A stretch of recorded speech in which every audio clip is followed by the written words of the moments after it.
സുവിശേഷം കഴിയുമ്പോഴാണ് മനസ്സിലായത് പാപങ്ങളുടെ മോചനം ഈ ഭൂമിയിൽ വെച്ച് ലഭിക്കണമെന്നുള്ളത് സുവിശേഷം കൂടിയാണ്. എനിക്ക് സുവിശേഷം അത് തന്നെയാണ്.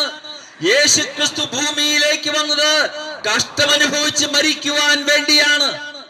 നമ്മൾ എന്തിനാ ജനിച്ചത്? നമ്മൾ ജനിച്ചത് ജീവിക്കാൻ വേണ്ടിയാ. മരിക്കാൻ ആർക്കും മനസ്സില്ല.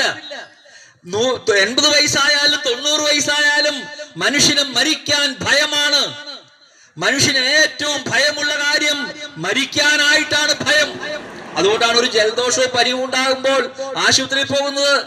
ഇതൊരു 3 ആഴ്ച അടുപ്പിച്ചു നിന്നാൽ പിന്നെ വലിയ ടെൻഷനായി വലിയ ചെക്കപ്പിലേക്കും വിദഗ്ധമായ ഡോക്ടറെ കാണുവാൻ നമ്മൾ പോകും. കാരണം മരണം സംഭവിക്കത്തക്കവണ്ണം എന്തെങ്കിലും രോഗമുണ്ടോ എന്നുള്ളതാണ്. സന്തോഷം ഞാൻ നിങ്ങളോട് സുവിശേഷിക്കുന്നു. കർത്താവായ ക്രിസ്തു എന്ന രക്ഷിതാവ് നിങ്ങൾക്കായി ദാവീദിന്റെ പട്ടണത്തിൽ ജനിച്ചിരിക്കുന്നു. പ്രിയമുള്ളവരെ, ഇത് പാലസ്തീൻ നാടുകളിൽ അഥവാ ഇസ്രായേലിൽ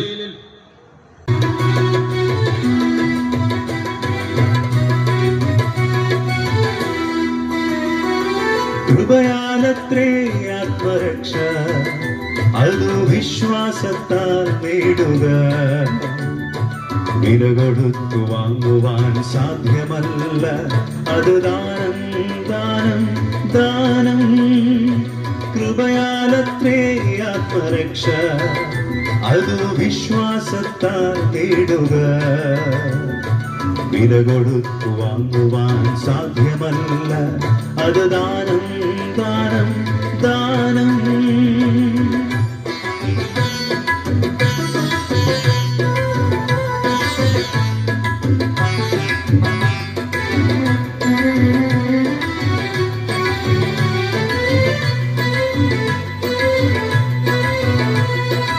ഈ ലോക ജീവിതത്തിൽ നേടുക നിന്റെ മരണശേഷം അവസരങ്ങളില്ല സോദര. ഈ ലോക ജീവിതത്തിൽ നേടുക നിന്റെ മരണശേഷം അവസരങ്ങളില്ല സോദര. നരകശിക്ഷയിൽ നിന്നു വിടുതൽ നേടുവാൻ ഇന്നു വരിക രക്ഷകന്റെ സന്നിധേ. കൃപയാലത്രേ ആത്മരക്ഷ, അത് വിശ്വാസത്താൽ നേടുക. വില കൊടുത്തു വാങ്ങുവാൻ സാധ്യമല്ല, അത് ദാനം ദാനം ദാനം. എന്ന് ആരെല്ലാം വിശ്വസിക്കുന്നുവോ അവർക്ക് ന്യായവിധിയില്ല.